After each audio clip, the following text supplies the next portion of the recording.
The following is a listener-supported ministry from the Grace Evangelical Society. And welcome again to Grace in Focus, this radio program and podcast. Today, Bob Wilkin and Ken Yates continue their mini-series in Deuteronomy, looking at another key passage in chapter 18. As we will see, God is warning the Jews and us about false prophets and false teachers and idols. Yes, these things are still around today, and therefore these warnings can be applied to us also. Hope you'll stay tuned. At the end of this discussion, I'll tell you more about our articles and products and resources, which you can find at faithalone.org. Right now, here's Bob Wilkin and Ken Yates with today's discussion. Welcome to Grace in Focus. Ken, I believe you have us going to Deuteronomy 18 now? Yeah, we're just selecting certain passages in Deuteronomy just to give you all a taste of the kind of things that we'll be discussing in the Old Testament commentary. And so today we're going to look at Deuteronomy 18 as the new generation of Jews are about to enter into the land. Moses is warning the people here. They need to take care to listen to God's word. And now there's a warning that when they get in the land, they're going to encounter false teachers, false prophets. Okay, so this breaks into two parts, right? Deuteronomy 18, 9 through what? 14 is the warning about the false teachings they're going to hear in the land? Yes. In 9 through 14, he's talking about the false prophets, the sorcerers that they're going to run into in the promised land. These idols, the false gods. And then 15 through 18 is about a prophet like Moses that is going to come in the future. Exactly. Okay. Right. And by the way, we don't tend to think of Moses as a prophet, do we? But he says a prophet like me. So Moses was one of the prophets. Yes. And obviously there's a direct application for the church today. There is false teaching all around us. It's interesting here, that he refers to the false teachers or false prophets of the idols. And I think probably in the United States, at least, most don't call them false prophets, although some do. Yeah. But it is interesting when you go overseas, they do call themselves prophets, and they're false prophets as well. Yeah. So verse 9, Deuteronomy 18:9, when you come into the land which the Lord your God is giving you, you shall not learn to follow the abominations of those nations. What kind of abominations did they have? He talks about it here in verse 10, as you're about to read. Okay, he says, there shall not be found among you anyone who makes his son or daughter pass through the fire. What was that about? Certain of the idols, the prophets of those idols, said that they ought to sacrifice their children to appease these idols. So they would burn their children to death. Yes, and when you read the rest of the Old Testament, what you find is that there were times in Israel's history where they did exactly that. In Jeremiah, for example, he talks about the fact that they have done that to their children. Wow. And then he says, or one who practices witchcraft. So they had people who practice what we would think of as witchcraft. Yes. Or a soothsayer, or one who interprets omens, or a sorcerer, or one who conjures spells, or a medium, or a spiritist, or one who calls up the dead. So are all these different things, or are these just different ways of speaking about people who are practicing some kind of occult practice? Yes, and the way that these gods would communicate to the people through these things. Of course, in Daniel, we know, for example, they were looking at dreams, interpreting dreams, the false prophets, the false teachers. Right. And so this was something they were going to hit in the land, and they were not to be attracted to these things. Exactly. And again, we have this false teaching as well. I've mentioned in a couple of the podcasts, this is very prevalent, for example, when I go to Zambia. Many people claim to be prophets. And I just recently got back from Kenya, and many people claim to be prophets. They claim that God has told them things. For example, my last trip, some of the pastors were saying that the prophets in Kenya were saying that if you have diabetes, it's because you have a demon, or if you have high blood pressure, it's because you have a demon. And it's just amazing how even that is infiltrated the churches. And so you can see that this is a problem in modern day society as well. And then he says, for all who do these things are an abomination to the Lord, and because of these abominations, the Lord your God drives them out before you. So we're told the reason why these Canaanites are being dispossessed and killed is because their sins are so grievous. And the point there is, if God did this to them, what's going to happen if you do the exact same thing? Yeah, and like Leviticus 26, Deuteronomy 28, he says if you do these same things, there's going to be cycles of judgment ending up with exile.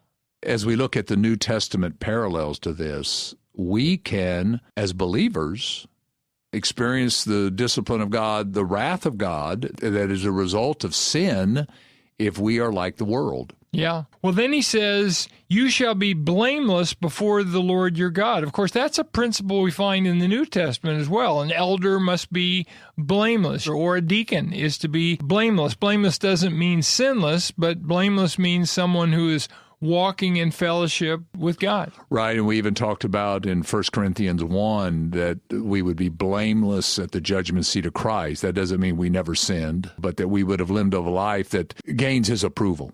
Okay, and then he says in 14, for these nations which you will dispossess, listen to soothsayers and diviners, but as for you, the Lord your God has not appointed such for you. So in other words, this isn't the way God's going to communicate. He's going to communicate through prophets. He had prophets, writing prophets and speaking prophets. God is going to raise up prophets throughout Israel's history, and they are to listen to them, not the prophets of these false gods. But I think we need to make it clear there aren't any prophets today. That's a good point, because the church was built on the foundation of the apostles and prophets, Ephesians 2:20. Right. So foundation is the floor, and the church is built on that. So that gift is no longer a spiritual gift. Exactly. And that's so much confusion today. I know we have it in the States, but we certainly have it when we go overseas. It's not out of the ordinary at all if I teach a class of 20, 25 young men that 8 or 9 of them will say they're prophets today. And when you hear the things they say, it's just so ridiculous, but you hear it all the time. You know, God told me to tell you this. And I've actually been in class where a guy, an 18-year-old, stand up and say, I'm a prophet of God. And another person will say, well, wait a second, you told me to do this. You told me to, marry this girl over here. And I asked her and she said no, or whatever, and it's just crazy stuff. Okay, so in 15, this is a very famous verse. The Lord your God shall raise up a prophet like me from your midst, from your brethren. Him you shall hear. Now, by the way, the word prophet in the New King James is capitalized, meaning this refers to Jesus. And then he says, according to all that you desired of the Lord your God in Horeb in the day of the assembly, saying, let me not hear again the voice of the Lord my God, nor let me see this great fire any more, lest I die. And the Lord said to me, what they have spoken is good. I will raise up for them a prophet like you, again capitalized, from among the brethren, and will put my words in his mouth, capital H. This is referring to Jesus. And he, capital H, shall speak to them all that I command him, capital H. So this refers to Christ, and we see that, for example, in the Gospel of John, right? Yes, in the Gospel of John, there's this question of, first of all, who is John the Baptist? And the Jews wonder if he is this prophet that Moses spoke about. And then that question is also raised about Jesus himself. In other words, in the New Testament, you have people who believe, it's kind of an interesting thing, they don't believe Jesus is the Christ, but they believe he's the prophet. So for the Jews, at least some of them saw these as two different individuals, that the Christ and the prophet were two different things. Right. And what Moses intended, we don't know for sure if Moses understood this, but most likely he did, that Jesus was prophet, priest, and king. Absolutely. That Jesus is not only the prophet, but he's also the promised Messiah, the Christ. It's interesting, but Moses appears at the Mount of Transfiguration, right?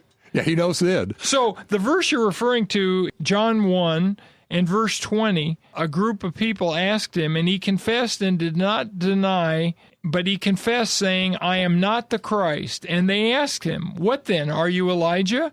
And he said, I am not. And then they asked, are you the prophet? The prophet. Right. Referring to Deuteronomy 18, 15 through 18.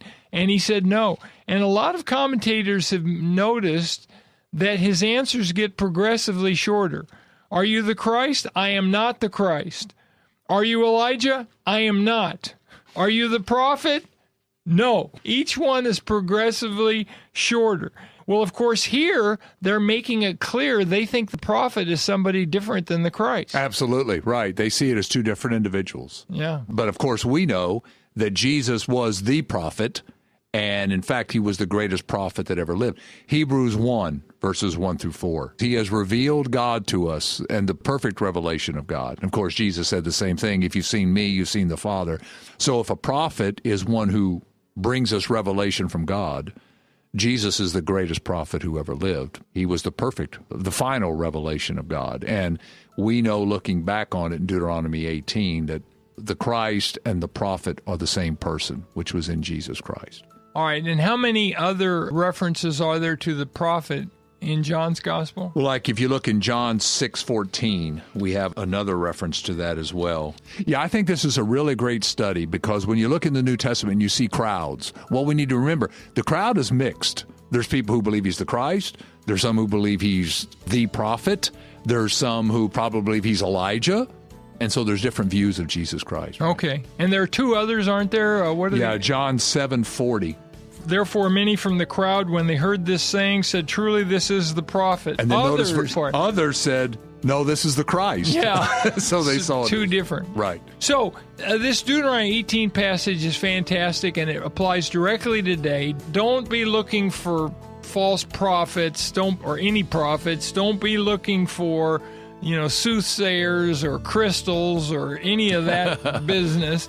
And realize that Jesus is the prophet that Moses spoke about. And listen to him. And listen to him. That's right. Remember, that's what the Father said at the Mount of Transfiguration.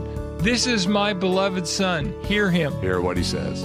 Well, thank you, Ken, and thank you all for listening, and keep grace in focus.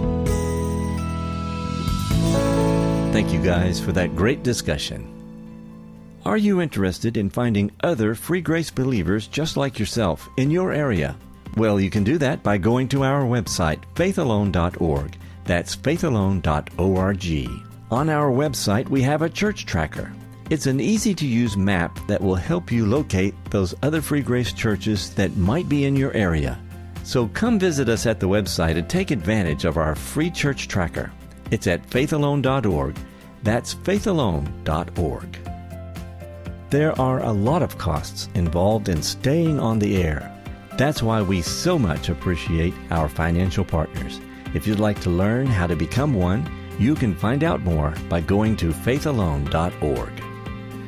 We would love to hear from you. Maybe you've got a question, comment, or some feedback. If you do, please don't hesitate to send us a message. Here's our email address. It's radio@faithalone.org.